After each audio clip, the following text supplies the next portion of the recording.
Los trabajadores del Estado están siendo despojados de hasta el 10% de su salario bruto por la dictadura de Daniel Ortega y Rosario Murillo. La deducción, definida como aporte, tiene un fin recaudatorio a favor del gobernante Frente Sandinista.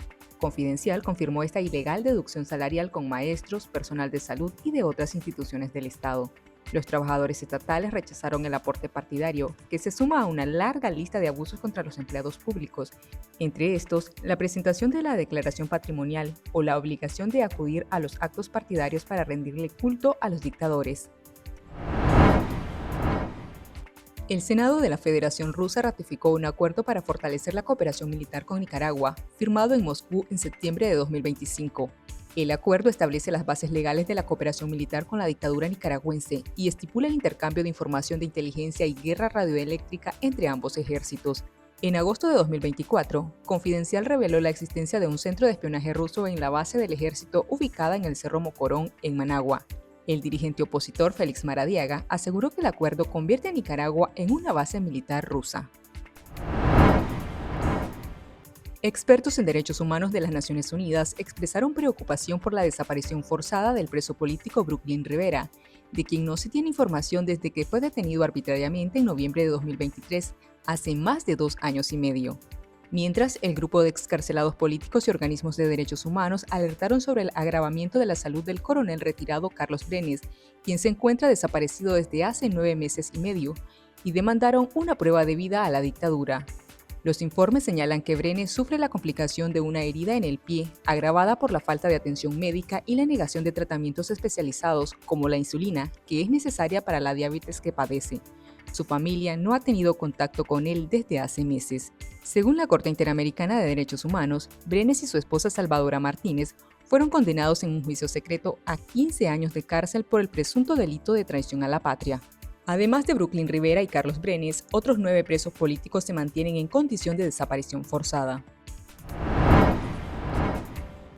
Nicaragua se mantiene como el país con menor libertad de prensa en América Latina, por debajo de Cuba y Venezuela.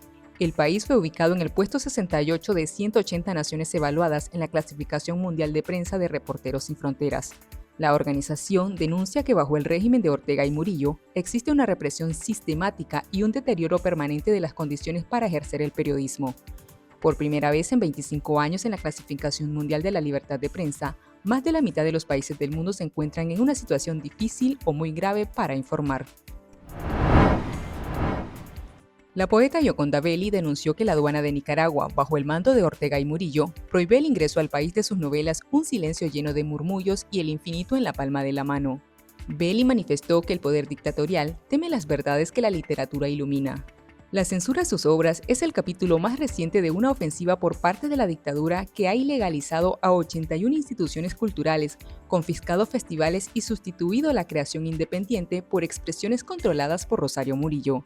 En 2021, la dictadura prohibió la distribución de la novela Tongolele no sabía bailar, del escritor nicaragüense Sergio Ramírez, ganador del Premio Cervantes.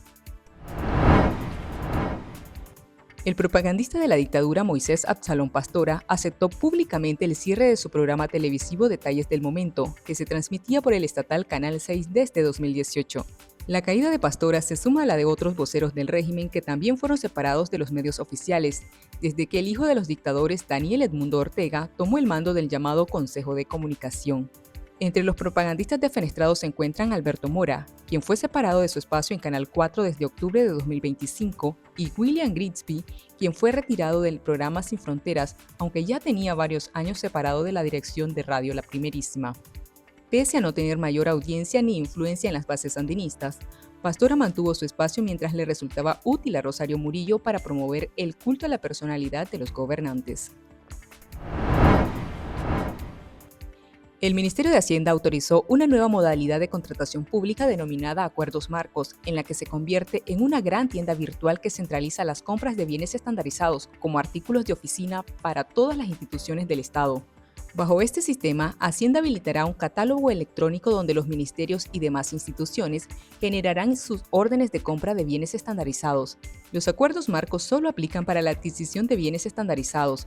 Por tal motivo, las instituciones públicas continuarán utilizando otras formas de contratación como las licitaciones, las contrataciones simplificadas, las contrataciones menores o los concursos. Un especialista en contrataciones advirtió que con este modelo, la Dirección de Contrataciones perderá su naturaleza de supervisora para convertirse en juez y parte. La dualidad ocurre en un contexto donde el sistema de compras carece de fiscalización por parte de la Contraloría General de la República. Datos oficiales de España confirmaron que los residentes nicaragüenses en este país aumentaron en un 300% desde el inicio de la represión política en 2018. De esta forma, España se convirtió en el segundo destino preferido por los migrantes nicaragüenses. El flujo migratorio hacia España también incrementó las remesas desde ese país, pasando de 140 millones de dólares en 2017 a más de 303 millones al cierre de 2024. El gobierno de Donald Trump redujo a la mitad la aprobación de nuevas tarjetas de residencia conocidas como Green Cards, mientras los arrestos migratorios se triplicaron, de acuerdo con datos del conservador Instituto Cato. El Departamento de Seguridad Nacional suspendió el procesamiento de miles de solicitudes, permitiendo que el Servicio de Inmigración capture a migrantes que buscan regularizar su estatus legal según la investigación. En enero de 2026, el gobierno estadounidense aprobó 34.000 tarjetas de residente, una cifra que contrasta drásticamente con las 65.000 emitidas en el mismo mes de 2025.